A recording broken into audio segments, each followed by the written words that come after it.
So if you're watching on StreamYard, hello, welcome to Smoking Sounds. We're about to get started here. It's just Sean and Justin. Woohoo, not to give anything away, but hey, listen, you are in for a surprise.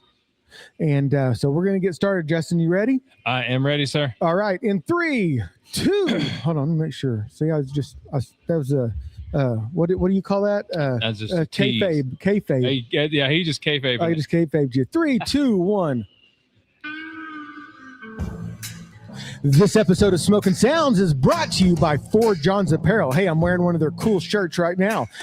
Follow them on Instagram at 4 John's Apparel or online at the number 4johnsapparel.com. Use code SMOKING15 at checkout. Tell them Smoking Sounds sent you. Broadcasting from the Bourbon and Ash Cigar Lounge in Tulsa, Oklahoma, it's Smoking Sounds, the ultimate podcast for cigar and pipe enthusiasts and those looking to embark on a journey where smoke intertwines with sound. What's up, everybody? It's Sean. I'm one of your hosts of Smoking Sounds, and joining me is a man who needs no introduction. The only man since so I'm not going to get one.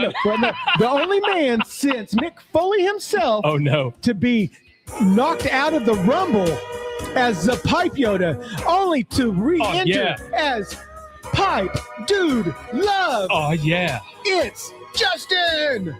Hey, babies out there. Oh, yeah. I'm feeling good. Yep. Dude, Raul made that freaking reel of you as the Pipe Yoda getting tossed out of the ring only to come back as Pipe Dude Love and winning the whole thing. So I thought, what a better way to introduce the Pipe Yoda, Justin himself. Pipe Dude Love. Quick shout out to our good friend, Kinda Smoke. Smokes, what's up? He is a new member of the Yoda Pipe Club, Justin. We love Smokes. We love everything. We're happy that he's getting out there. So, Raul, Howlin' with Big Al, Lounge Life Rob, love all you guys. But listen, that's not the reason you called it. Smoking Sounds, it's an all-new episode. And guess what? On this episode, we're putting the sounds back in smoking with a playlist made by the Pipe Yoda himself. You can find it on Apple Music. It's called Bass, Guitar, and Saxophone. See, I told you didn't know what playlist I was using. I absolutely didn't. So, and this is definitely a big collab. See, listen to that slap bass come on there from Tool. And it was I made some of it, and then it was a collab with Paige Turner. What's up, Paige? So anyway. So Justin, right before Tool gets into it, let me pot him down just a little bit because we got to get into the Smoking Sounds, Smoking Report. So guys, like I say, look, we're just 2 guys here.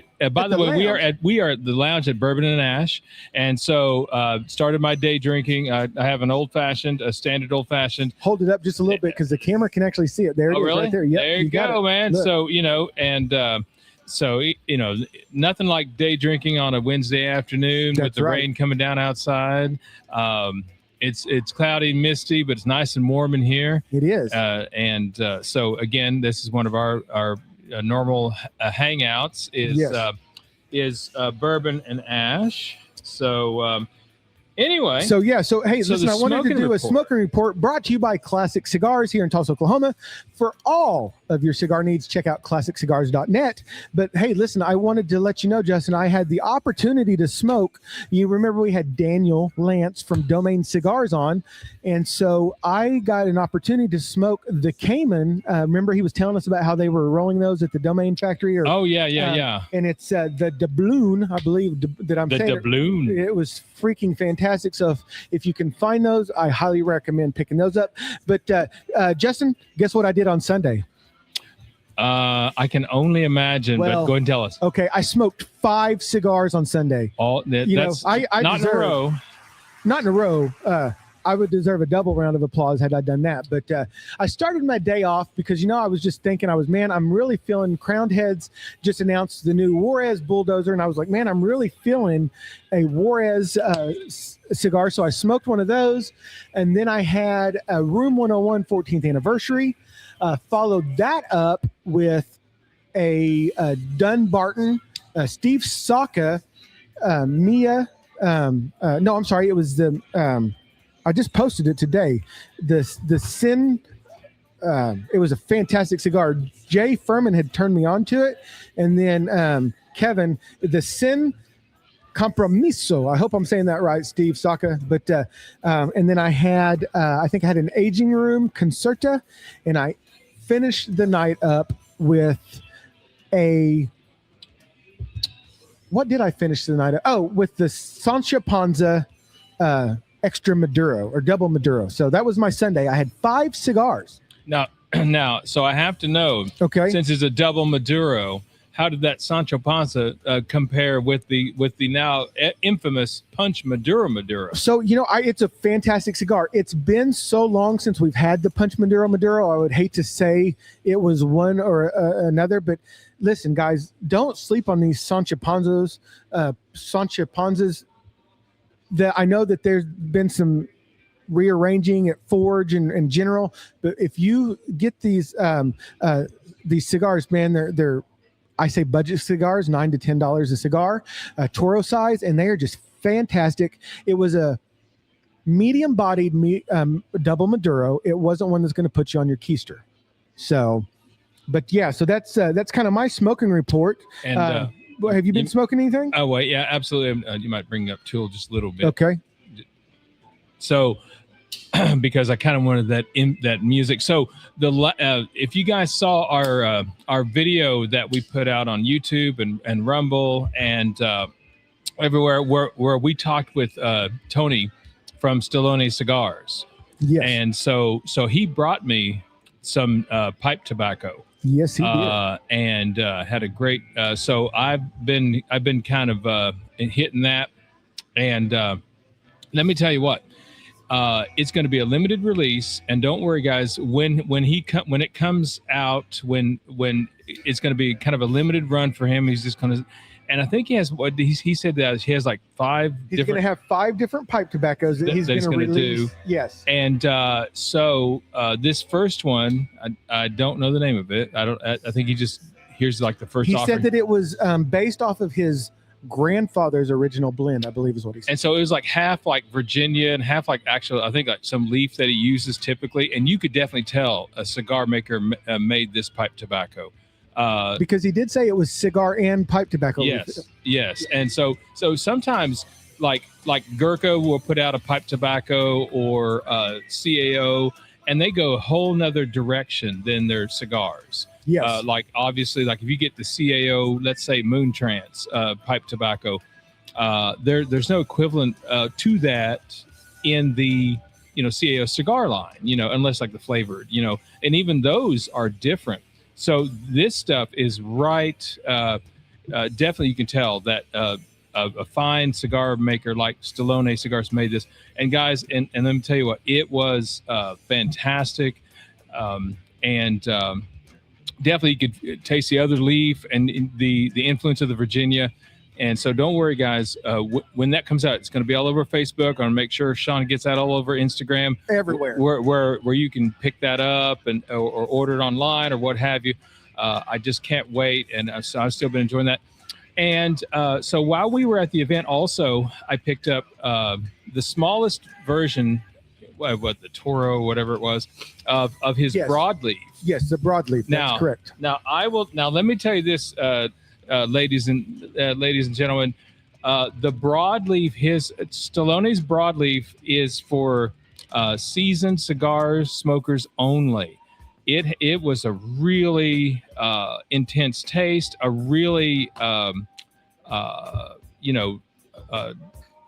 really a strong nicotine hit and everything. I mean, this broadleaf just hit on every cylinder. So make sure if you want to pick up a Stallone broadleaf, first of all, I think you should. But I think you should have a full meal, and I think you need to be ready. And now those of you who like really mild, really smooth, not that this wasn't smooth, but really mild, really mellow, this isn't for you. So, but for those of you who want a real intense experience, the broadleaf. And if you need to step down, his San Andreas is a fantastic medium bodied cigar that's not gonna put you on your keister. Now, as appropriate, this song here, this is Shadows in the Rain from the Police. That's right. From the album Zenyatta Mondada. All right. You got anything else for the smoking report, Justin? Well, and no, I think that's going to do. I want to get into today's cigar. I'm ready. Let's close out the Smoking Sounds Smoking Report, brought to you by Classic Cigars. Jump on there and do some shopping at classiccigars.net. So, Justin, this is episode 66 for Smoking Sounds, right? Uh-oh. So you're saying, well, yeah, okay, cool. Why is that relevant? Well, it's also the 100-year anniversary of Route 66, which runs right through here in Tulsa, Oklahoma. So listen, if you're in Stroud, check out the venue. Deep Fork Productions is there. So just if you're out, we've got Buck Adams and Meadow Max. We've got a lot of stuff here on Route 66. So make sure you're checking that out. So Justin, I know that I kind of surprised you with, I told you we got cigars we're smoking today, but you don't know what we're smoking. And I promised you it wasn't the Hemingway, and it's not the Hemingway. It's what I can tell. It's a darker wrapper. It's a box pressed. Yes. Can I make a guess? You can. Is it that CAO like speed test or whatever? It is not. No, but that's a good guess. So I am going to. So I took notes off of their website, and so I'm just going to read to you what the website says. Okay. All right. Hot Tamales is walking into 2025 like it's the main character. It's aggressive and rowdy, shooting its mouth off, but with the goods to back it up. Intensely rich and fiercely complex, it gets hold of you from the first light and never lets up. We tried to tone it down, but then we remembered who we are. So here's the secret sauce. Hot Tamales is packed with gorgeous Ligero and Medio Tempo tobaccos. These are basically like the crown jewels of tobacco. Just one leaf of these legendary tobaccos is complex and rich enough to be a cigar in and all by itself. I'm telling you, Hot Tamales is better than I can put into words, even with my extensive vocabulary, not mine, and command of the English language. Again, not mine. I'm just not doing this justice. So we are smoking the Hot Tamale from Nomad, which is a branch off of Ezra Zion. Wow. So it's made, so you'll start picking up some cinnamon notes, right? It's in. I have had this cigar before. I don't know if you remember me telling you about it, but it does remind me of the candy Hot Tamales.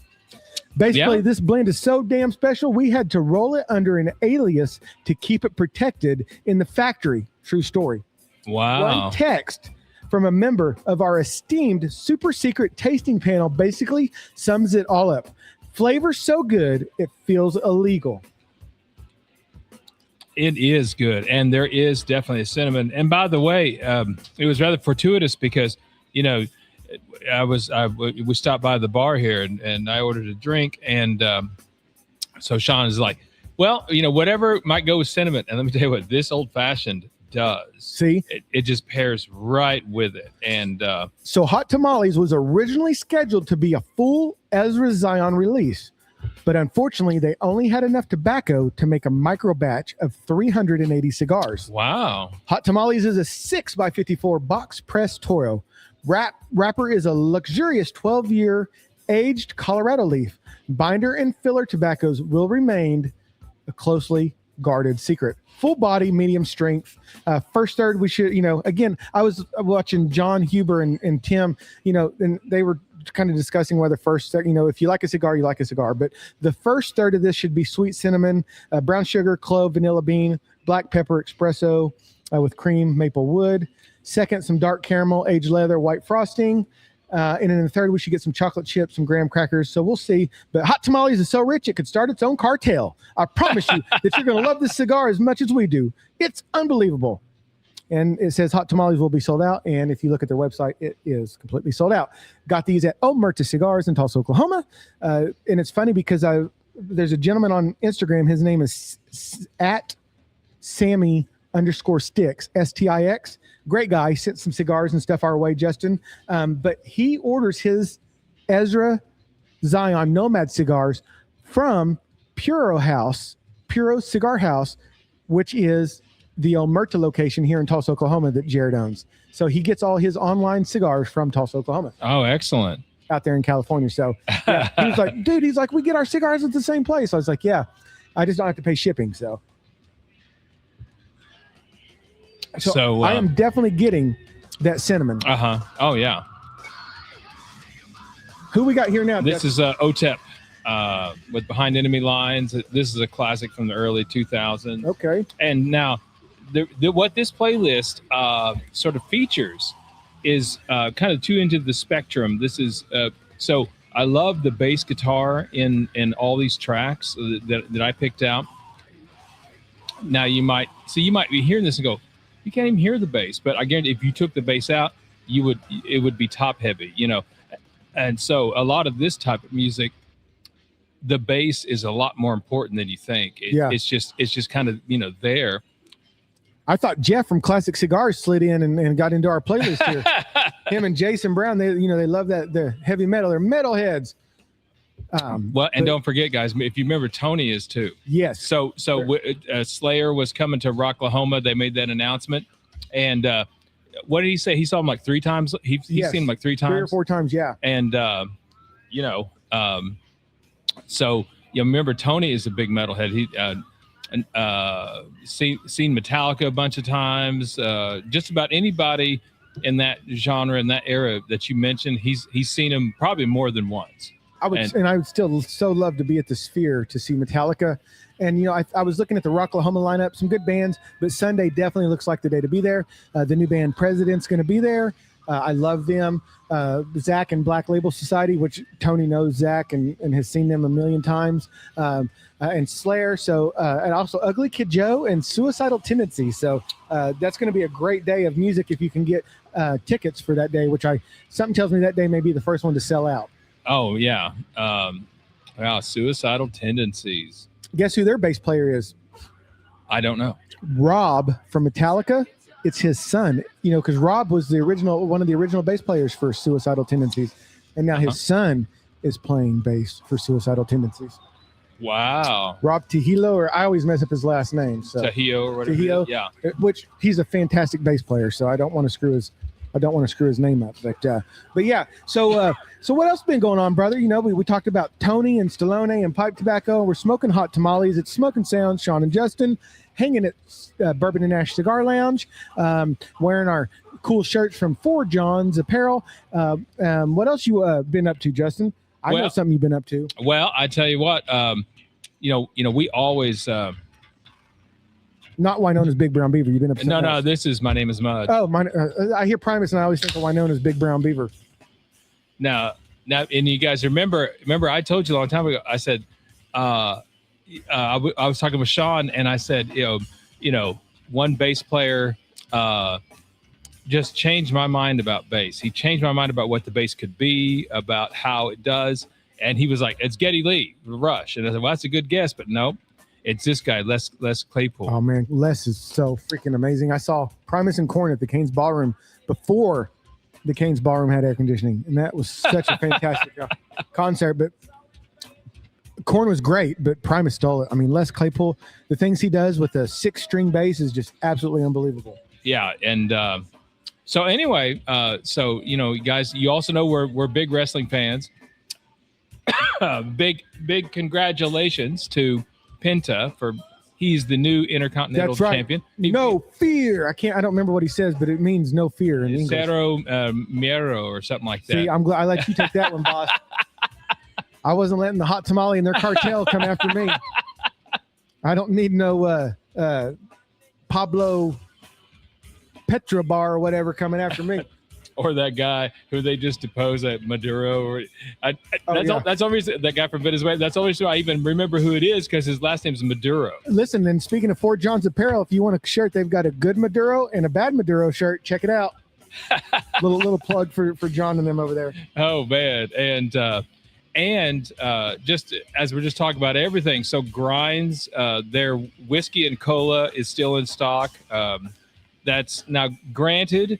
That's probably my third or fourth favorite from them. You guys know I'm all about the Black Ops Wintergreen. Red Eye. I love the Red Eye. Yeah, the Red Eye Espresso is so good, and that one, of course, is still available. But probably in May or probably mid-April and May. I mean, I don't know this, but it usually comes around every year. When they come out with their Kentucky bourbon. Yeah, it's usually around the Kentucky Derby, right? Yeah. It's kind of coincide. Do not sleep on that. Get some cans of that. You guys, the coffee pouches, of course, no tobacco, no nicotine. But let me tell you what, you pop in a Kentucky bourbon and smoke a cigar. I mean, you're in. You're in like Flynn. I tell you what, with this hot tamale, I've been drinking water. Not really a pairing, but it's been cleansing my palate enough where I'm really getting those cinnamon notes and stuff. I just cracked open a Diet Pepsi Light. The Diet Pepsi Light not really pairing as well with it as the water is, so I'll probably be switching back and forth. But you know what they've got in stores right now, Justin? What's that? Diet Cherry Coke. Oh, Love man. it. I tell you what. That might be a good pairing with this. Cherry and cinnamon go together. I don't know why, but they do. And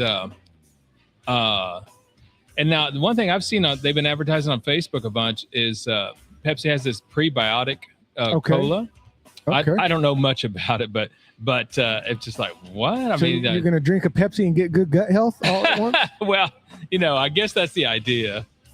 I guess that's what they're trying to do. But I tell you what, but Pepsi Cherry Zero Sugar. Yeah, now that's not bad. Now guys, as you know, I'm the zero sugar side of the fence, and he's more the Diet Pepsi side of the fence. I got to have that aspartame. I know it's well, they're both pretty addictive though, because I'll even say this: I actually tried a standard Pepsi the other day, or I took a drink of one, and honestly, the zero sugar was sweeter. And it had a stronger flavor to me. Oh, really? Yeah. I mean, that's not true with everything. Now, I love Mountain Dew Zero Sugar, especially mixed with vodka. But it kind of has a more bland taste than standard Mountain Dew. Okay. So it's not universal. But of course, the best zero sugar I've ever had of anything is the A&W root beer zero sugar. I would agree. That and Dr. Pepper. I like the zero sugar Dr. Pepper. We're going to have to do an episode one day where we do a pairing with, I don't know what else to call them, but the Mexican Cokes that you can get here in town that have the pure cane sugar in them and stuff. My doctor actually told me that might be better for me than my Diet Pepsi Lights. Actually, and so they still also have, this is Jeff Burton. But this is Whiplash from Metallica. Yeah. So actually, Pepsi still sells a real sugar, at least in the mini cans. Oh, okay. So if you're ever out in the store, and so they just have Pepsi with real sugar. Yes, because my understanding is that the stuff in Mexico, they do not allow. Tell LA Knight you'll call him back. Yeah, I know. Yeah. High fructose corn syrup in their soda. Yeah. So anyway, that was funny. We were talking about Penta winning the Intercontinental Championship belt over Liv Morgan's boyfriend, Dominic Mysterio. Dirty Dom. But Elimination Chamber was also this past weekend. And did you see when LA Knight messed up and slipped off the ropes? Yeah. And Randy Orton was laughing as he was laying there? Yeah, he was. Yeah, they broke character. And And now they had actually, I'd seen some reports saying that like the ropes were actually, there was actually something wrong with them. Well, yeah, because I was watching a deal. They were showing them getting ready for the Elimination Chamber, and those guys were wrapping the ropes in that tape or whatever it is that they're wrapping around him. And I thought, I can see why he slipped off of that. And plus, you got to think those guys are sweating. They're in that ring. I mean, it's, I thought LA Knight covered it perfectly. Yeah, he knew he messed up. He owned it. It was funny. It was great. But you know what I really liked about the Elimination Chamber? What's that? Seth freaking Rollins coming out, the Man in Black. Oh, yeah. Giving Paul Heyman, or was it? No, that was on Raw that he gave Paul Heyman the curb stomp. Yeah, and then hit him with the chair. Uh-huh. So they're saying that, they're writing Heyman off TV for a while. And which kind of makes sense because two of the Vision members are injured already. Yeah. And so basically, like the Vision is right now, it's just Logan Paul and Austin Theory. See, I didn't even know Austin Theory had came into the Vision. Yeah, well, I mean, he's been hanging with them and stuff, and so anyway, so not to do too much wrestling talk, but certainly, there's not much for the Vision. Bronson Reed is injured. Braun Breaker is injured, and of course, Seth Rollins was injured. Although remember last time he kayfabed his injury. Every time now that I hear Seth Rollins is injured, I automatically assume it's a kayfabe, and that he's going to show up and be ready to go. Yeah, I mean that's kind of one of the things they have going, and but anyway, congratulations to Randy Orton, the Viper, for winning the men's elimination chamber, and who won the women's elimination chamber? Rhea Ripley. Rhea Ripley won it, so she will. So now, do they get that? Now they don't. Liv Morgan gets to pick the belt she wants to go for at WrestleMania, right? Because she won the Royal Rumble. Yeah. Yes. So Liv Morgan will battle my girl Stephanie Vakir. Okay. For that women's championship, and Rhea is going to battle Jade Cargill. Okay. For essentially the SmackDown Women's Championship. And then who won the men's Royal Rumble? Was it Roman Reigns? Yes. And so Roman is going to battle. Punk? Is going to battle CM Punk. Okay. And then Orton won the Elimination Chamber, so he's going to battle Drew McIntyre. Okay. But guys, stay tuned for SmackDown, because McIntyre puts up his undisputed title against Cody Rhodes on SmackDown this Friday. So they're even thinking they might even do kind of a swerve on that. I think Drew keeps it. I think Cody's kind of been on the scene for a while, and I think that the WWE needs to switch it up a little bit. Plus, I kind of like Drew being the heel, having the belt. Would we consider him a heel? Yeah. Okay. Yeah. I although anymore, if you notice, like even the heels get as much love as the baby faces do. Yeah. I was watching a video of Drew McIntyre. He was walking through an airport and everybody sees him as this asshole on TV, and stuff. But there was a group of kids and they were wanting his autograph and stuff, man. And he stopped and took all his time and was just fantastic with those kids. So, you always like to see that they're not, that's just a character that they are playing on TV, and they're not like that in real life. So, how's this hot tamale treating you there, brother? Well, I tell you what. So the aroma is just of a cigar. So don't think you're going to smoke this and it's going to be a big cinnamon, like you're cooking cinnamon or whatever. But the flavors meld really well. This is not like a candy cigar or anything like that. Right. What I'm saying, where it's just so it I do like it. So the reason I picked it is because we're kind of known for especially you, for your love of infused cigars, the Deadwood series, the Outcast. We love Outcast, which really that's more of a, I guess, sweet tip than infused. But now this one doesn't have any pipe tobacco in it, I'm assuming, like the Outcast and the Deadwoods. But I'm assuming to get some of these, because I'm getting a real big cinnamon, right? Yeah. There's got to be some sort of infusion in this, right? So would we include this into our infused cigar category, or do you think this is all 100% natural tobaccos that they just maybe wrapped up some cinnamon in there somehow? Or I mean, there are like for example, so back in the day. When you were a lowercase g? Yeah. Okay. It was anyway, he worked for Pipes and Cigars, and so he made this tobacco called Firestorm, and he used a lot of different kind of Virginias. Now, when he did that, he did not add any flavoring. He did not add any kind of topping like that. But when the tobacco was blended and then turned out, and you lit it up, everyone said, "Oh, I'm getting a cinnamon thing." And it was just because of the combination of the tobaccos. And so that could be what's happening here, is that just the combination that they have, and I doubt they're using any Virginias, but just because of how the tobaccos blend, it sort of makes that cinnamon flavor from the collaboration, Yeah. So breaking news here on Smoking Sounds, Lou Holt has just passed, the longtime legendary coach of the University of Notre Dame. Lou Holtz. Wow. Just saw that news. Just got a breaking news story, so I thought that's worth mentioning. We talk sports sometimes on Smoking Sounds, and Wood Axe Candle Company. Check them out, love them. But yeah, I thought this would be a cool cigar to kind of introduce, because we had talked about it before, but you had not. I believe this might be your first offering from the Ezra Zion Nomad series of Indeed, cigars. yes. So, yes. And they're just fun little cigars. They do a lot of limited runs in small batches. It's kind of like when Cornell and Deal does their small batch pipe tobaccos. Yeah, and by the way, I was looking on Facebook last night, and apparently, so Steamworks has come out. I just saw Bob the Great on here, or Bob is the Goat on here, and that made me. I just was going to ask you if you saw that about Steamworks. See, it's like we're connected or something, brother. and so they were complaining because you would go on like smokingpipes.com and they'd put you in the queue. Yes, they had so many. Now I at first, when I very first saw that, I wasn't even thinking. I thought it was maybe a denial of service attack. That not necessarily hackers, but people will do. Like Tony says, them freaking hackers.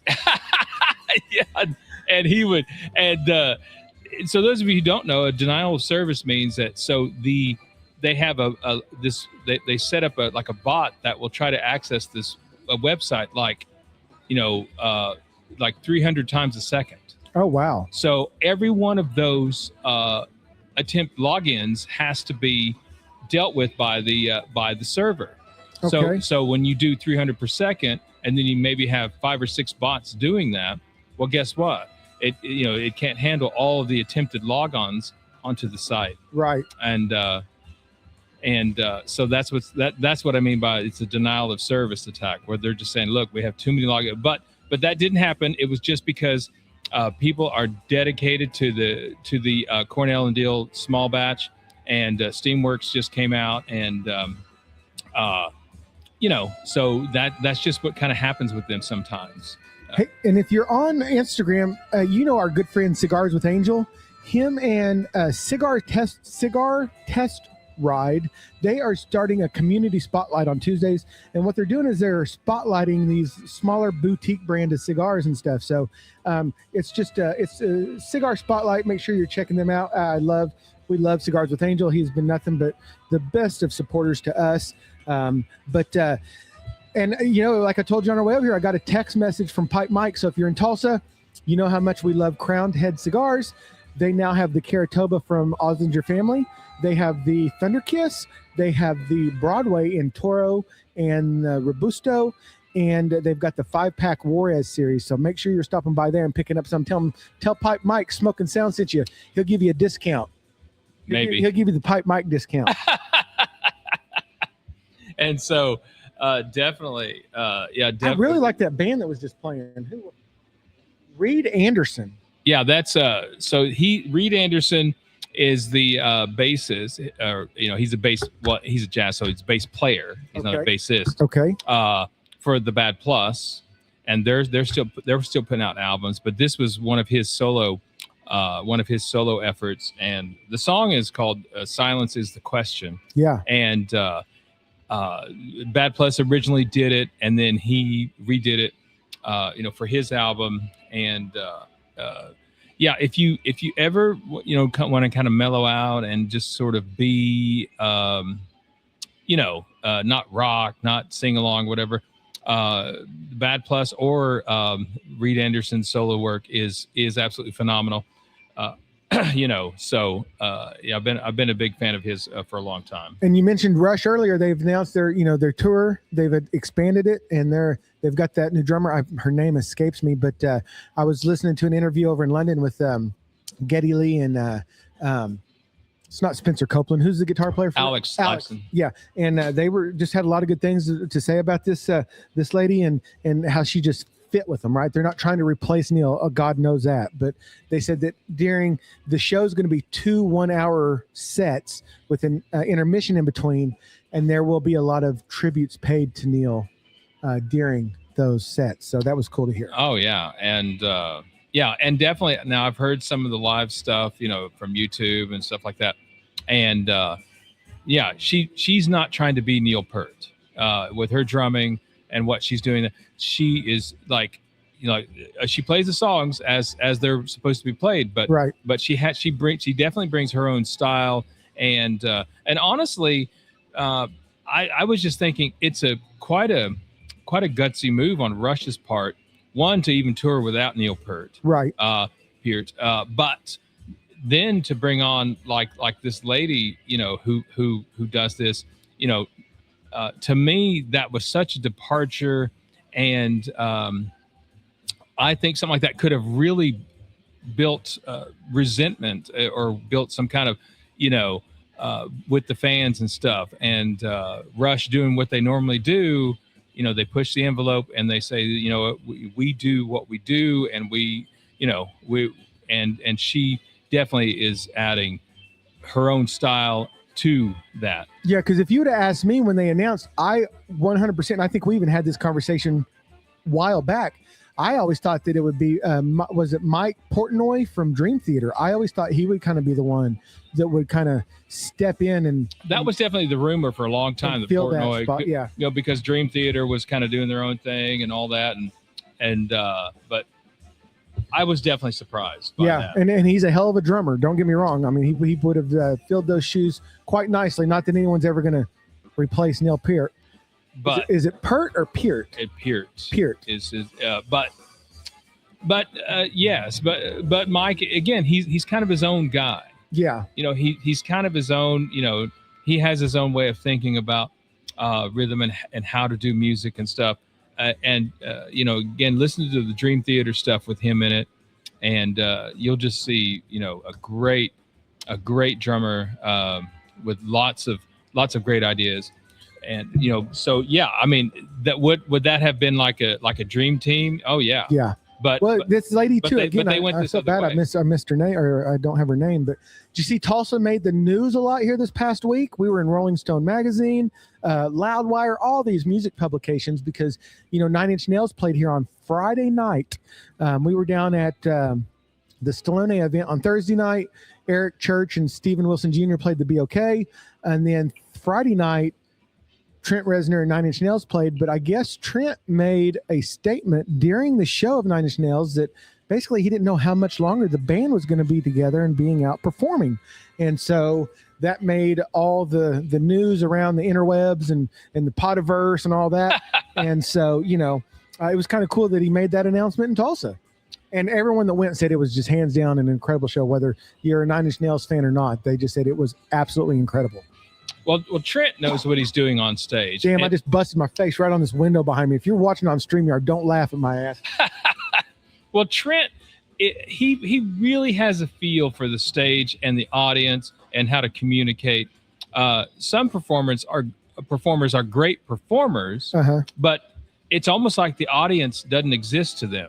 I'm thinking of Maynard of Tool. Again, we're on the same wavelength, brother, because I was going to say, here's your two opposite ends of the spectrum, regardless of whether you like these musicians or not. Tool is one of the greatest live bands you can ever see. Musically, they are as tight as you want to be. You're going to not get much interaction from Maynard, right? You might get a thank you, how you doing? But on the other end of that spectrum is Billy Joe Armstrong from Green Day. Oh yeah, that guy may be one of the, regardless of what you think of their music, that he may be one of the best interactive frontmen that I've ever seen live, and I've seen him about 7 times live, and it never has disappointed. He almost spends more time with the crowd than he does with the band, and that's evidenced by how loud the crowd gets when he asks them to sing, or he'll just stop and he'll be like, I said, hey, oh, and they're like, you'll hear 70,000 people just screaming right back at him. And that, again, that's kind of the that's what made some of these bands so great. I mean, yes, their music was great, but it was their attention to the live music and their ability to do it. Yeah. And I've always suspected, I don't know this for a fact, maybe you can, guys, if you have, but I've always suspected the guy, the lead over at Deftones. Oh yes, I know who you're talking about. I want to say Mike, but it's not. I don't. Chet. No, it starts with a C. I promise. I promise you, it starts with a C. Anyway, now look, you talk. I'm going to Google. Okay, so he strikes me again. Great singer, great performer, but he strikes me as another one who really doesn't know what to do with the audience. Really, just doesn't know what or Chino. See, I told you. Chino, yeah. Okay, so that's what. But again, I don't know that. I've never seen them live. But just given their music and given how they do what they do, I've always felt like they would probably be not necessarily with engaging the audience too much. Yeah, and I was listening to our friend J-Pop over at Pop Culture Reflections. That's what we call that, Justin, is J-Pop. But him and Kate from down under, she's from Australia, mate. She's one of our Australian friends. And sorry, Crocodile Sean D coming through here. Hey, what'd you say? You kept saying that's Australian for tequila. That's Australian for tequila. Now I feel like I've got to talk in my face. Thanks to Larry, Mr. Ash, the Big Wolf. He calls me TNA or TWA and Crocodile Sean D now. And you're the Pipe Yoda, so I got to get some kind of cool nickname out of this. But they just did a Pop Culture Reflection sub-series, and they were talking about The Cure. Fantastic episode. I love The Cure. I think you love The Cure as well. Robert Smith. But man, that they have been doing it since 76. I'm sorry. They started in 76. And if my memory serves me right, I think their longtime bassist just passed away. Yeah, that's right. I saw that. I think I saw that where their bassist had. And I believe he was the bass player from start to his unfortunate passing. But The Cure, they're and Robert. I watched a live performance on YouTube the other night after listening to this Pop Culture Reflection episode, and man, they are just still so good. Yeah, they just and again, their music, unlike Rush and unlike some of these more real highly technical bands, The Cure kind of makes their statement is kind of made more like through the sum of the parts, but not necessarily with overarching technical skill. Right. It's just they just connect. Yeah, like their song "Pictures of You." He has so many songs that he wrote for his wife. I believe her name is Mary. That I didn't realize. Like Fascination Street was about the street that he would go and visit her on, and it's just really cool to kind of hear that backstory. So if you like The Cure, check out J-Pop and Kate from Down Under, mate, over Pop Culture Reflections. Now, when you see this playlist, this is a great. We can't hear it much, but let me turn it up a little bit. This is the Bad Plus. Okay, and they're doing "Comfortably Numb" from Pink Floyd, nice. And they do it a totally different way. They totally bring another spin on it. If I wasn't okay, now I would hear that it's Comfortably Numb. You know who they kind of remind me of? Ben Folds 5. Yeah. Only there's just three of them and this Wendy Lewis on vocals. Well, look, Justin, we're getting the sounds back in Smoking Sounds, brother. Well, I know. And see, I was telling Sean on the way over here, I said, hey, don't make me say you've changed, man. It used to be about the music. It used to be. I missed a golden opportunity for a Hulk Hogan impression there for brother. But by the way, on this album, For All I Care, from the Bad Plus, this song is great, Comfortably Enough. But they also do a version of How Deep Is Your Love from the Bee Gees. Okay. And again, they make that their own. It's definitely worth a listen. If you have Apple Music, just look up the Bad Plus with Wendy Lewis. And a little bit, kind of more cigar talk. Now, we did talk to Tony. He unfortunately will not be at PCA this year. But something that he said during we've got a little video on YouTube if you haven't seen it, and Facebook and stuff. But Tony was talking about how 2026 is the year of the horse, and how Placencia and Davidoff and all them kind of release their horse cigars at the beginning of the year. But he is going to be releasing his second release in the Bucephalus line, but it's going to be called the Nelson, which is after George Washington's horse. So I thought that was really cool that he's got that coming out. Unfortunately, he won't be at PCA this year, but John Huber, I heard from him today. Crowned Heads and Oz Family are both going to have a release at PCA this year. They just came out with the Juarez mini dozer as kind of a pre-release. So Dunbarton, Steve Sock and them, I think they've got their 10-year anniversary cigar out. And Blackbird Cigars, I was just talking with Ryan, one of the reps for them today, and I didn't realize Blackbird Cigars had been out. They're celebrating 10 years as well. I'm hoping we get to connect with Rick Rodriguez from West Tampa Tobacco at the PCA year. We got a whole bunch of people. I ran into Lance, and we're hopefully going to get a chance to say hello to Jonathan Drew. We're hoping to connect with Trey and Casa Carrillo. So PCA is going to be really big for us, guys. We're going to try to bring you as much behind the scenes. We're going to take this little camera with us. You're going to see plenty of me and Justin's faces that are made for radio. And because that's what, that's going to be it. Because obviously we can't walk around with our board and all that. But PCA, we're 6 weeks away, brother. I'm really looking forward to it. Oh yeah. And and that's the thing too. So actually I'll just let you on a little secret. So our plans after we get back from PCA is that we'll probably do, depending on how much we get, how much we think is worth presenting, we want to do maybe a couple episodes even of, like, say 20 minutes with this one, and then like an episode might have 20 minutes with this one, 10 minutes with that one, 20 minutes with this one. Yeah. So you can really get some different voices and some different cigar manufacturers and that sort of thing. So we are definitely looking forward. We hope to kind of have maybe a couple episodes where we kind of bring you some of the highlights. Yeah. And make sure if you're interested in these Ezra Zion and Nomad cigars, make sure you're following them on their social medias, because I know Puro Cigar House, the Tinderbox out of Pennsylvania, these guys, when they release these, they sell out relatively quick. They just had their the peanut butter cup come back out. That's a fantastic one. During Halloween, I had the Texas Chainsaw Massacre. That I actually think I still have one of those in the humidor. That was a good cigar. They've got Jay Furman. He said, and I think he's right, because I smoked one of these hot tamales like the day I got it. It was great, but getting a little age on these, I think, makes it, because this has been sitting in my humidor since October. So it's got a little bit of, and they're not wrapped in cellophane. So it's been kind of just marinating, if you will. It was in there with those Hooten Youngs that Christopher Chad Weiss, CCW 2427 sent us. And but I think these cigars are smoking.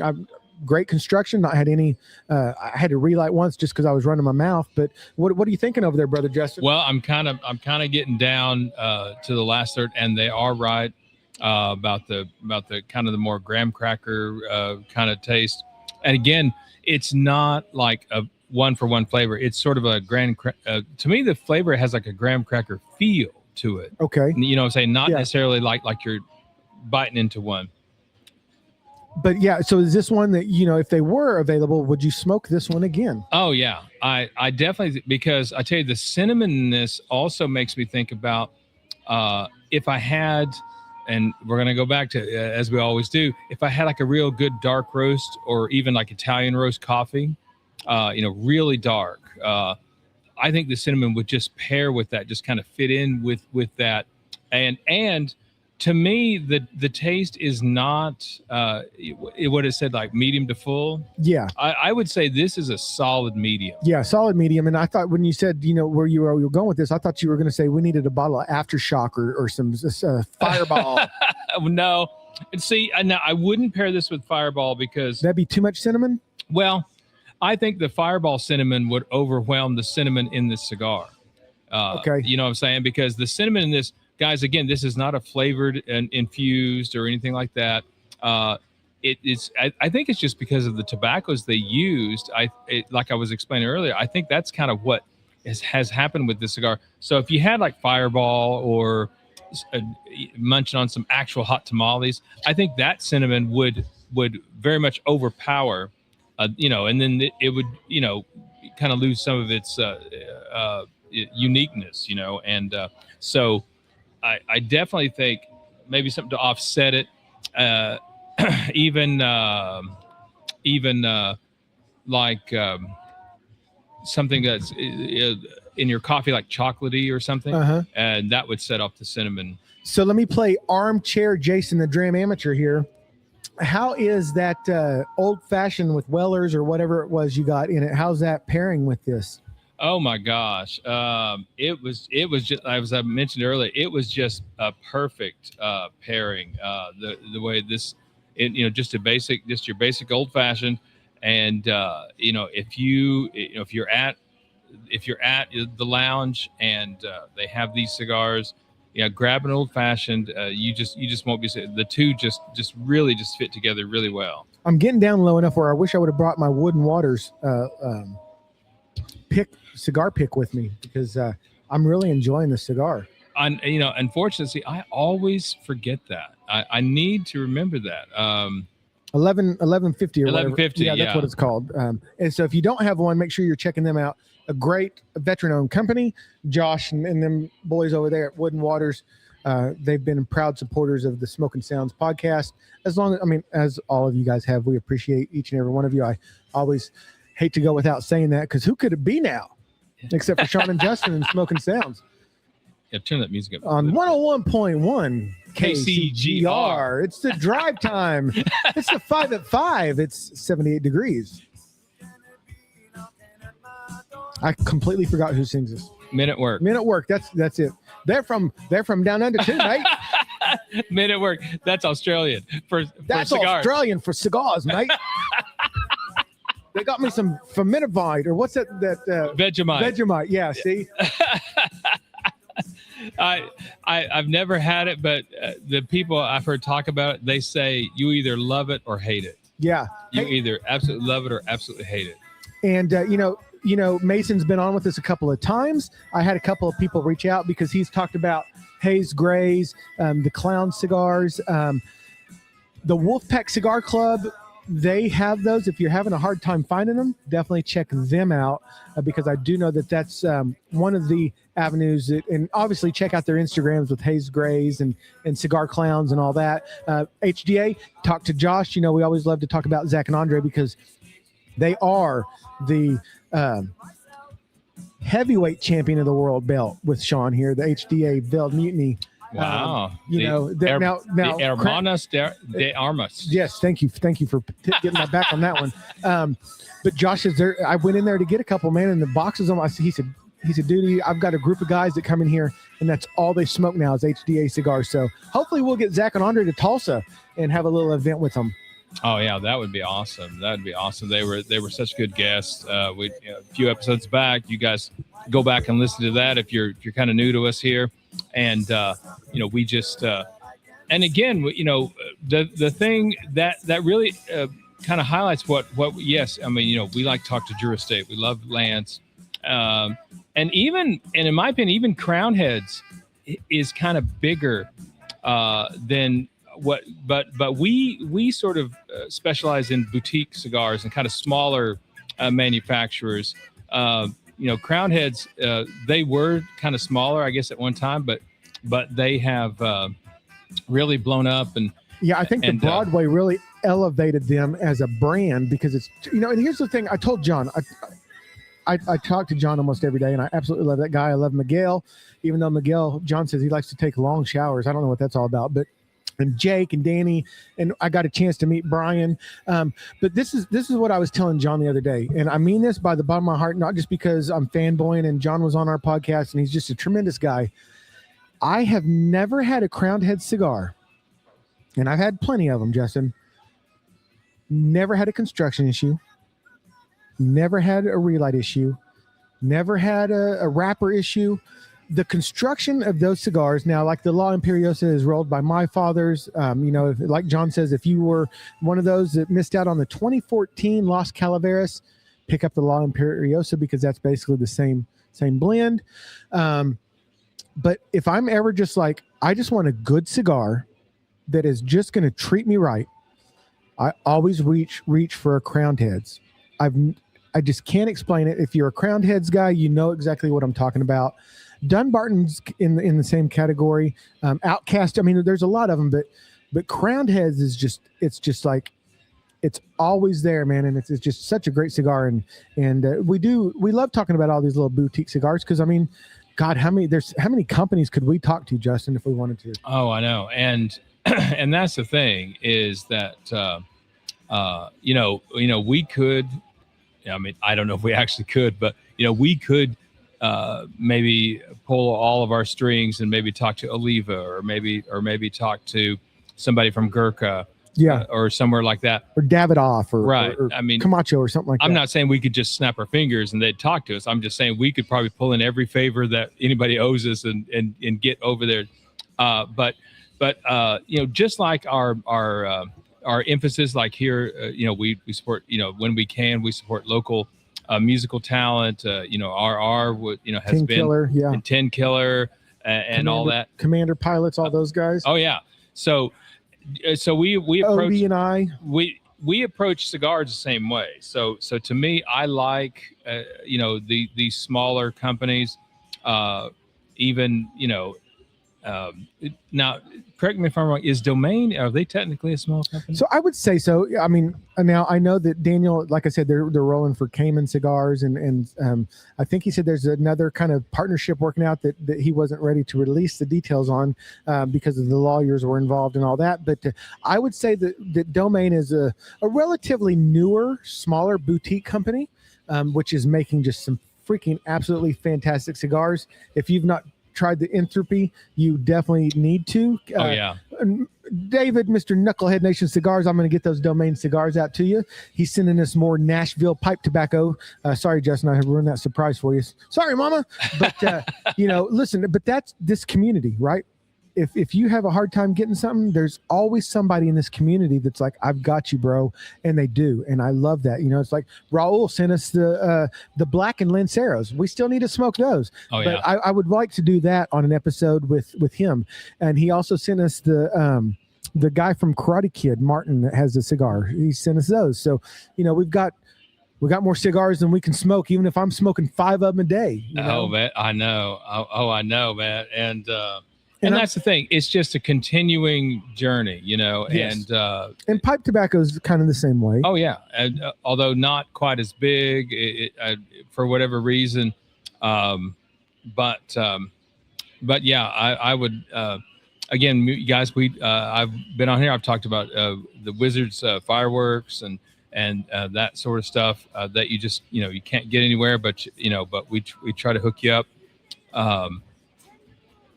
And that, what is it, LJ Peretti's or out of Boston? I think Rob was going to send us some of their pipe tobacco from their yearly release. We're waiting on that. But yeah, I mean, it's, it's just, I love this community. I love the support. We try to be as supportive as everyone that we can be as well. But I was also very thankful. We've been very fortunate to have as many guests as we've had on from Daniel from Domain, Jeff from Classic, and Andrew and Bob the Goat. JR was here, from the Rumblers, and list goes on and on and on and on. But it's always nice to get back to the beginning here, Justin. Just me and you sitting around shooting the shit, enjoying a good cigar. And I don't know about you, but man, that seemed like that final third, the cinnamon kicked up a little bit for me. Yeah, definitely. I'm in the final third, and definitely it has for sure. But again, it's sort of I would almost describe it as a cinnamon feel. See, I get a taste. I get that. Like, I really feel like I just ate hot tamale candies. Well, you're weird. Well, but that's what my wife says. Well, good. Hey, listen, we're about to celebrate 25 years of marriage. We're about to go out on a little romantic trip, and I'm very much so looking forward to that. And guys, be on the lookout. She's going to be kicking Dirty Birch Media up. There's a lot more kind of details to that, but obviously we're glad to be kind of under that umbrella, if you will, a Dirty Birch Media Group, Smoking Sounds podcast. But we're going to have an official website soon, smokingsoundspod.com. We're going to have some affiliated links on there and stuff, so you guys can find this stuff a little bit easier. Because that's always, this day and age, sometimes it's easier to just know you've got kind of a one-stop shop to find all this. And we're going to not just have links to cigars, but we also will put links to these musicians that we talk to and stuff. Oh, yeah. Fort John's apparel and all that stuff. Oh, yeah. And so Sean, let me just put you on the spot here. All right, put me on it. I'm going to put you on the spot. If you will. So, been married 25 years. 25 glorious, glamorous, beautiful years. So, without getting too personal. Okay. You know what I mean. So, in your estimation, so as Jess would say, no drunk bitch Friday stories. I know. Guys, by the way, listen to our Christmas episode that we did with Santo Spirit. Again, Santo, more and more, the more I hear that episode, the more I want to say, look, we thank you, and we appreciate your patience and your grace toward us, because that was supposed to be a promo for Santo Spirit Tequila.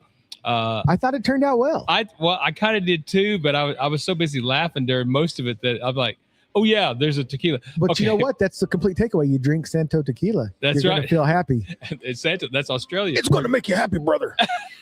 See, I didn't miss it that time. Jesse. There you go. All right. So anyway, you were asking me. So I was going to ask you. So in your estimation, being married 25 years, which is pretty rare nowadays. Yeah. Without getting too personal, what is one thing that really surprised you in a good way that maybe you weren't expecting, or maybe, you thought it would be one way, but well, good, it's in this other way. Well, so I'm looking for something positive here. So here's the thing. You always hear, because me and my wife, we had trouble conceiving children throughout our relationship. That's not a secret. We've talked about it before. And, they always say that when you become a parent, you see your spouse in a different light. And I love my wife as a wife, love her to death. But when you see them in that kind of mother role, and the way that she is with our children, and she's the glue that holds our household together. She's the stone in which it's built on, right?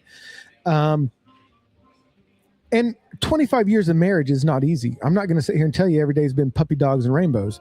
I mean, sometimes it feels like hell in the cell with Undertaker and Mankind.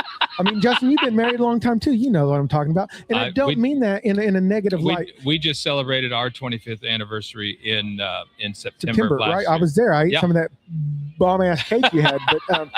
But a lot of that is the stress of being married for 25 years. I mean, you have kids, you have financial responsibilities, you have a lot of responsibilities you didn't have the first couple of years of marriage. That's why when you first get married, everything is puppy dogs and rainbows, and but life happens and you grow together, and growth isn't always just a positive thing, right?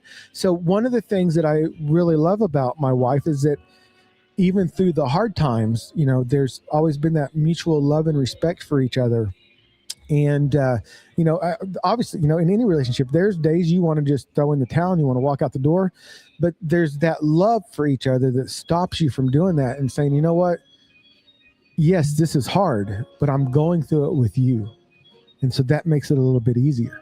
Excellent. Okay. I don't know if I answered your question or not, but hopefully I earned some brownie points with my wife. Well, yeah. Even though she doesn't listen to this, but I was just saying, maybe I'll clip that and she'll listen to it. Yeah, really. On Facebook. I can say anything, because believe me, the only time my wife ever listens to this podcast is if she's on it. Well, or if I just, she's just there and we just, I just trap her into listen to it. Like, okay, you got to hear this one part or whatever. My wife says she listens to me talk enough. She doesn't, and she knows me and you. So, but yeah, no, I'm very happy. We're going to head down, and we got a cabin. We got a nice romantic weekend. And listen, so our anniversary is actually March 10th. I don't know that I'll be here. If I can, I will be. But if you're in Tulsa, Bourbon and Ash is going to be having a big Perdomo event. Perdomo is a great legacy cigar brand. I actually smoked one of their Maduros the other day.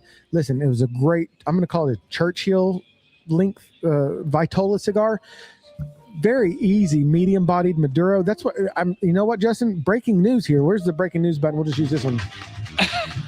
smoker. I'm starting to find myself more and more as a Maduro guy. Then, because when I started smoking, I was like, if it's not a Connecticut, it's not for me. Yeah, right? yeah. But and I love the Palomino, and we've always talked about Rocky Patel's vintage 1999. There are great Connecticut's out there. Don't get me wrong. I'm not trying to steer you away from Connecticut's whatsoever. But I am finding myself more and more the Connecticut broadleaf, San Andreas, those darker Maduro. I guess I'm going to call it, as if I'm wrong, please correct me, but I'm finding myself drawn to more of those darker wrapper cigars. Well, now, are you drawn more to the Habano wrapper? I like the Habanos. I do like the Thunder Kiss from Crowned Heads is a Habano. Let's see. I think one of the Herrera Esteliz is a Habano wrapper. Habano wrappers they're kind of that. I guess that's kind of what they are. They're that kind of in between step of your Connecticut's and Maduros, right? They're kind of your introduction into a fuller body cigar, if you will. But we've also, like with Domain, their Habano is a more powerful cigar. It probably didn't affect you because you're allergic to nicotine, but or you're not allergic to nicotine. But that may have it may have hit me a little stronger than their Maduro and their Entropy. So I just noticed that today because I went over to Fogue to grab a quick smoke on a lunch break, and I find myself drawn to more of these Connecticut broadleaf. We were kind of talking about that on the way over here, but I kind of like the Broadway and the those darker, I don't know. I feel like I get a little bit more flavor out of them. It's not that, it's not so much the nicotine hit that I'm getting out of them. It's a more flavorful experience, not in a fused way. Just find myself getting more notes, I guess you would, out of a cigar. Not that, look, I didn't taste any graham cracker or marshmallows. I didn't feel like I was about to have s'mores. I wish I had, but again, it's like eat, drink, smokes with Tony Katz. And everyone's favorite amateur drinker fingers will always say, "What'd you eat today? What'd you drink today?" Yeah. Write that down. Revisit that cigar. See, if you like today, I drink water and a Diet Pepsi Light. Maybe if I had this hot tamale with an old fashioned or something, maybe that I'm going to have a different experience with that. So. Well, now, because year before last, I get that 5-pack of that Perdomo, yes, whatever it was. Now, one of the cigars we were just in love with at the time, or certainly you were, was that champagne cigar. That's a fabulous. Listen, if you're a beginning cigar smoker, Perdomo Champagne, Palomino from Stallone, Charter Oak. Is that Foundation? Yeah. We had Fish on here from that's another one of our guests we had here at Bourbon and Ash. That was a big episode for us. Everybody loved Fish. I called him Stone Cold Steve Austin. Thank God he didn't take offense to that, because he could have totally dropped a stoner on my ass. And the vintage, Rocky Patel vintage 1999.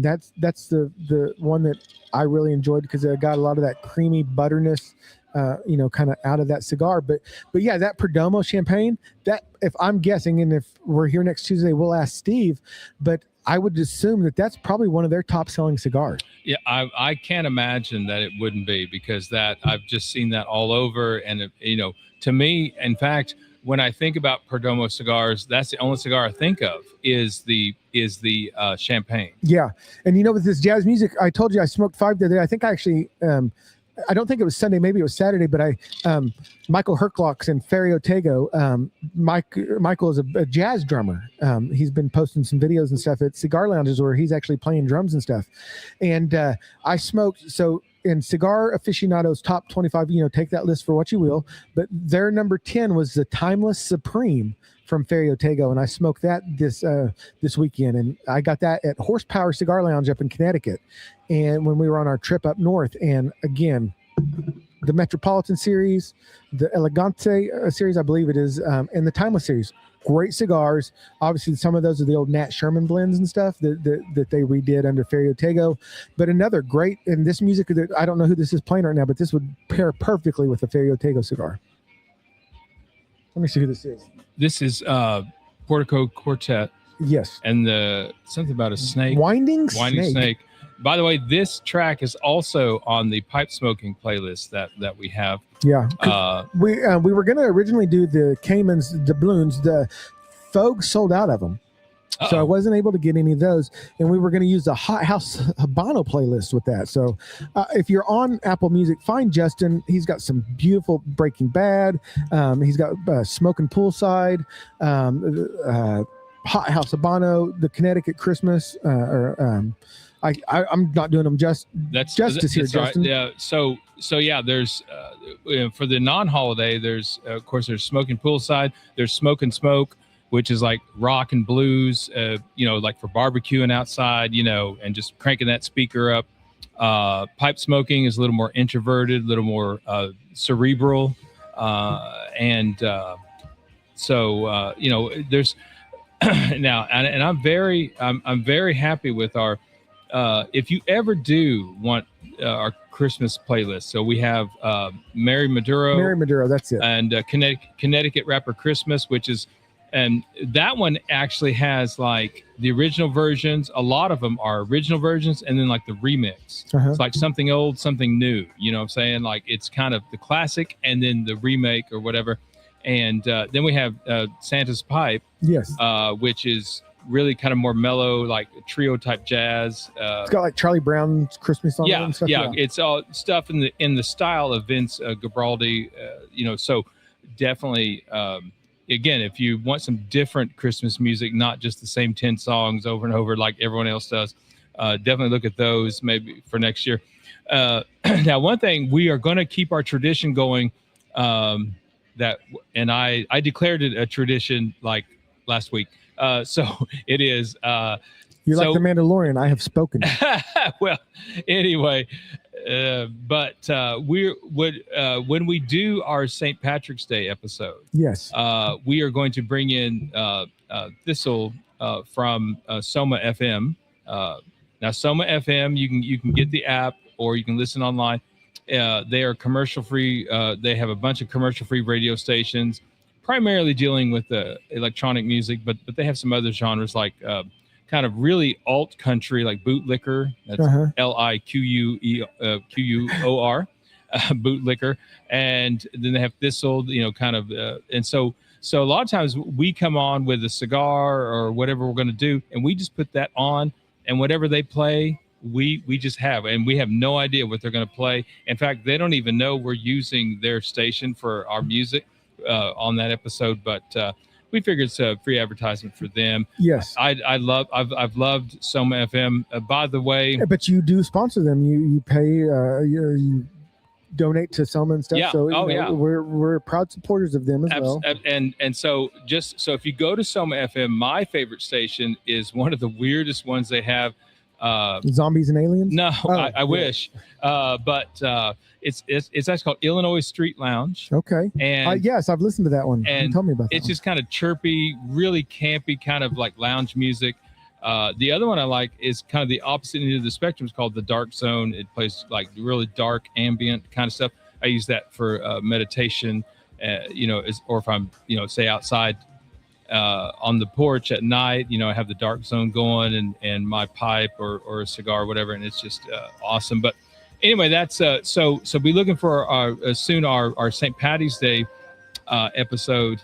And I want to ask our listeners, because Soma FM. Last year we smoked Alec Bradley's Filthy Hooligan, right? Yeah. And so St. Patrick's, there's not a lot of St. Patrick. Now, any Candela wrapper, I get that. But if you guys have any suggestions of what might be a good St. Patrick cigar, drop it in the comments. Shoot me a message. Let me know. Would like just some different options, Dewey, of what we might be smoking on that. I actually even kind of tossed around the idea as we have that Irish whiskey that Nathan brought us from Ireland, from Sean's Bar. I don't know if I want to open that or not, but if we might, then we could actually have some real Irish whiskey from the oldest bar in Ireland. Wow. But yeah, if you guys know of some cigars that might be a good, St. Patrick's, Leprechaun, whatever, hey, there's no bad ideas. Just please shoot them over to us.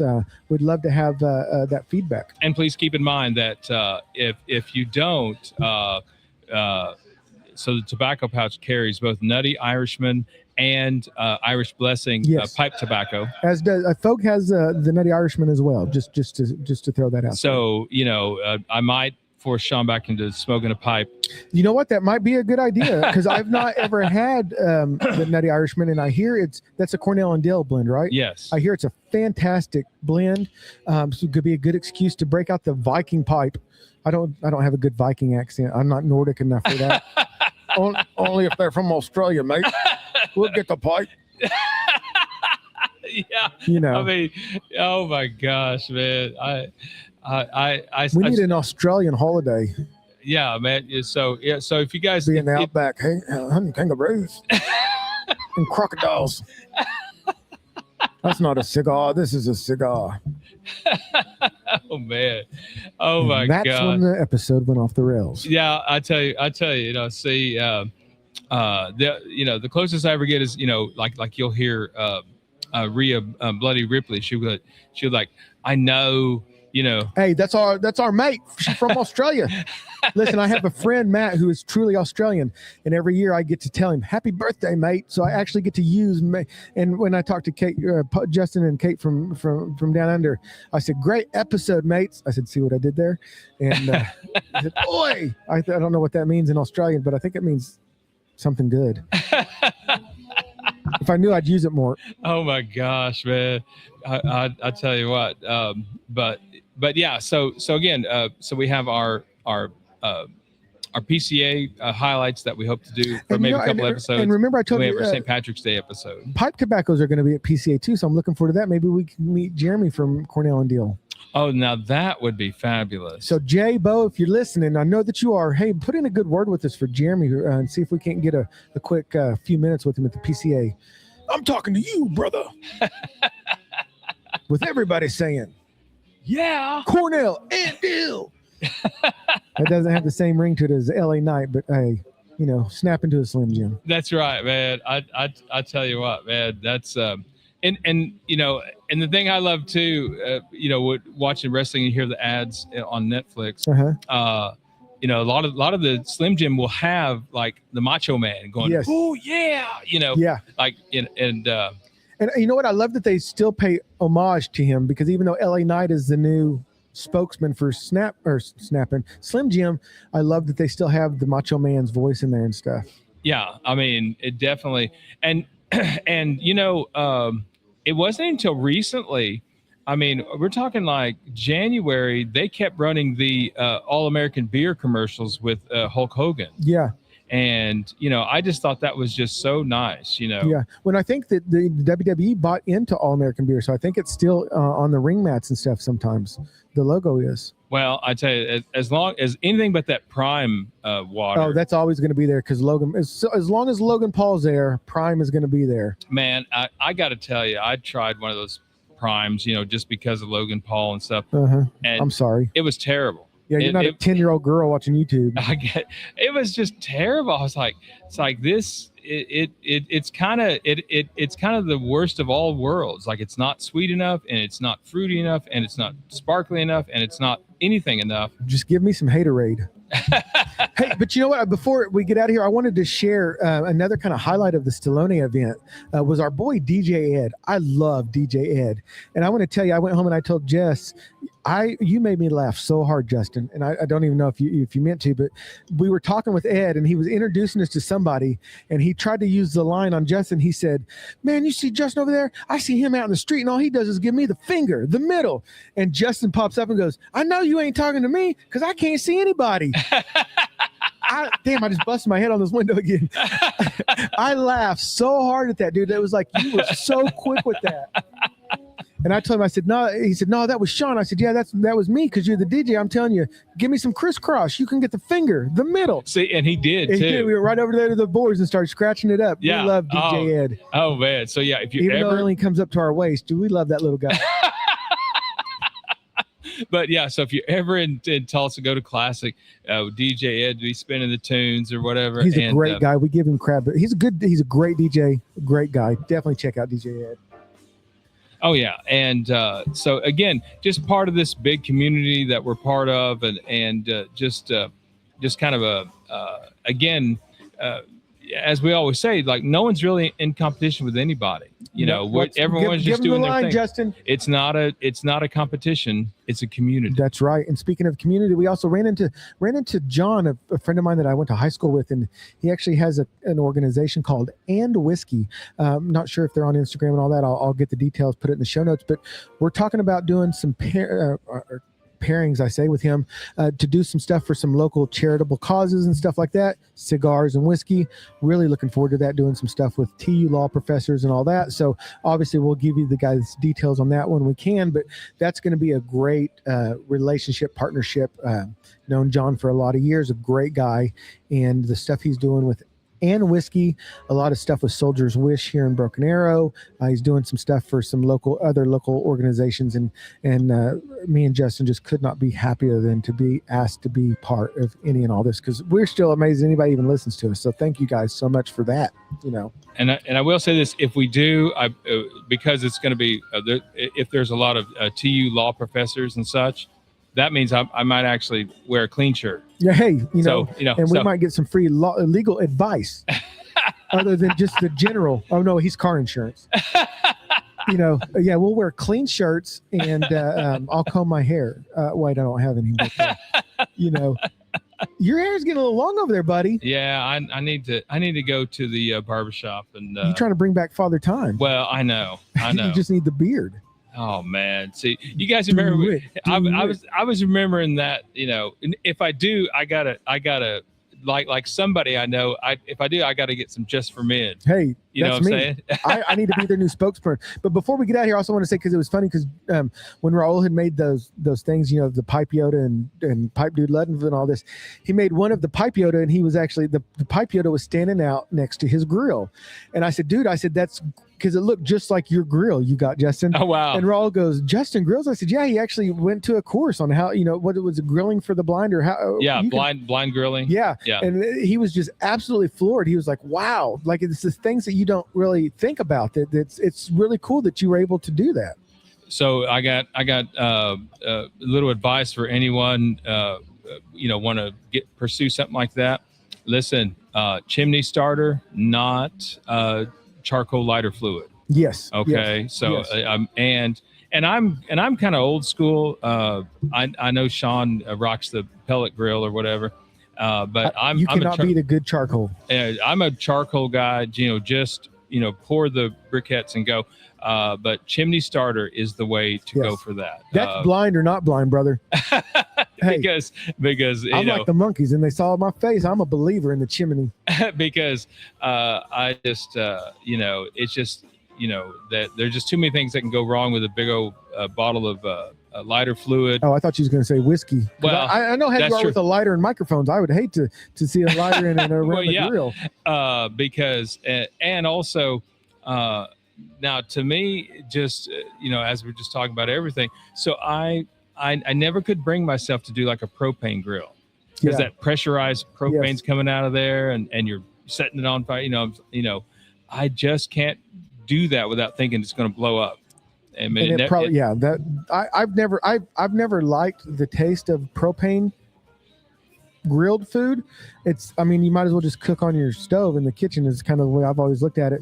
And yes, I love the pellet grill. That's more for like barbecuing and stuff, because you're able to set a constant temperature. Right. But no, you give me a Weber grill and some charcoal and a charcoal chimney. Hey, just give me some white dad New Balances and some cutoff shorts and a tank top and a fanny pack. Put some Diet Pepsi Lights in. Hey, actually, have you seen this? I know we're getting kind of long here, but WWE is selling. It's like a fanny pack that looks like the Stone Cold Eagle, his WWF Championship belt. Oh man! And it's an igloo. You can put some cans of beer or soda in there. I thought, man, I need that for this summer, dude. Oh yeah! I'm 100% rocking that with a cutoff T-shirt, belly button ring, and the and the Stone Cold fanny pack. Be like, oh hell yeah! Oh man, come get you some. Oh my gosh, man! I'll be sneaking into the pool with some Diet Pepsi Lights. That's right, man. Be like, you can't see me. I'm here to raise hell and leave. And of course, there's always rumors that he's going to be like, he was rumored he was going to be at the chamber. And I mean in a more serious capacity. He's not just going to ride this four wheeler in and like wreck into some woman. Yeah, and like run a fan over or Sorry, whatever. Mama. You know, but he's going to actually be part. I don't know if that's true or not. I kind of doubt it. But every major event. Listen, he just did. I say just. It's been a few weeks ago.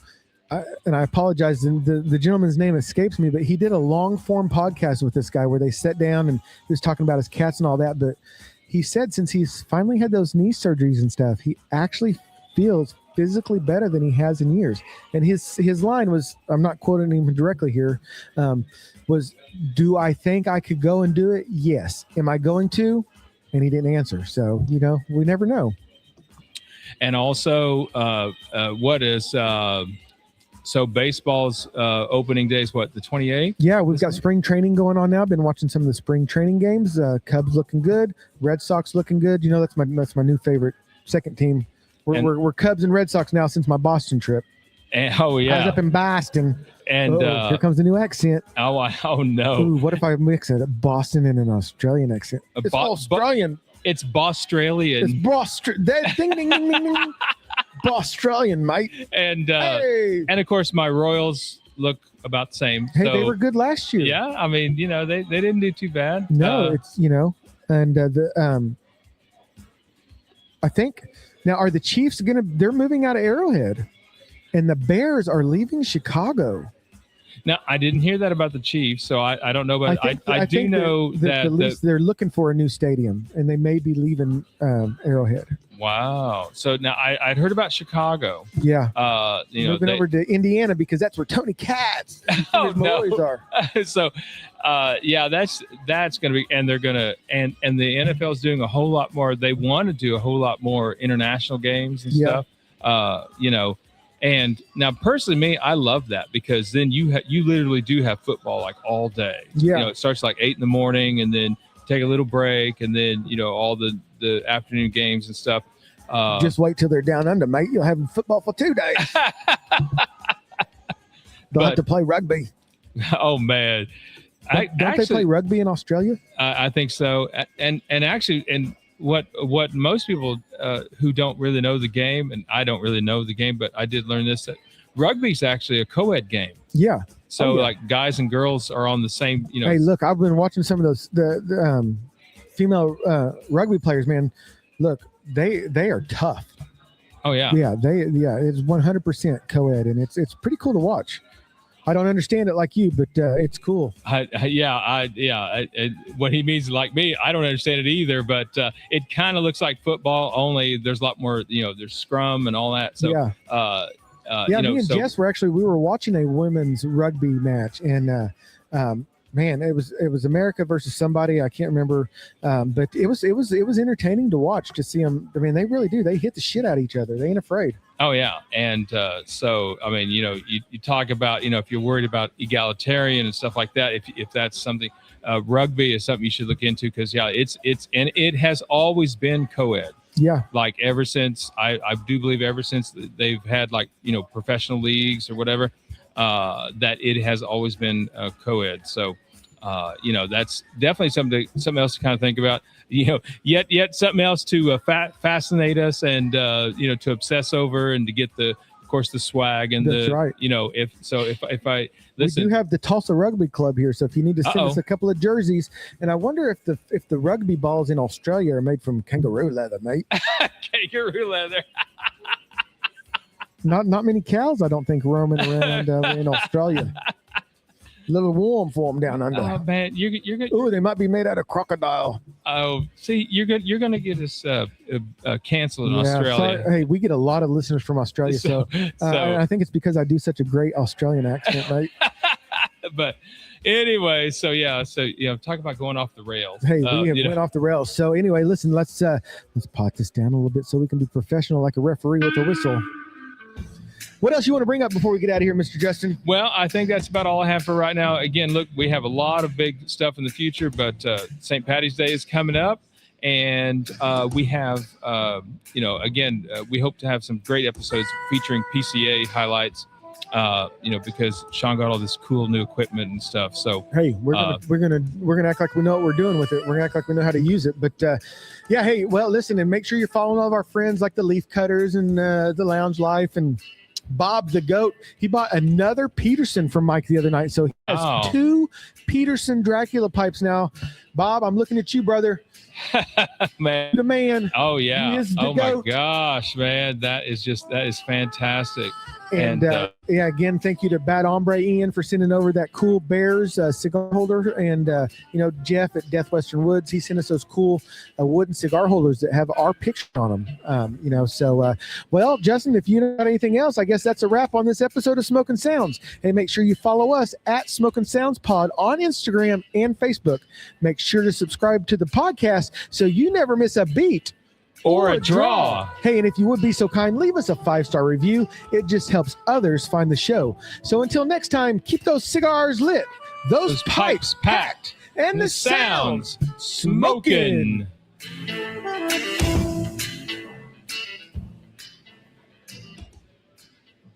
All right, we got it. All right, if you're watching us on YouTube and Rumble, thanks for watching. Good to see you. We got to go. It's dinner time. Yep. And you guys know we like to eat. We didn't get these girlish figures from Knott, so we'll talk to you soon. Later.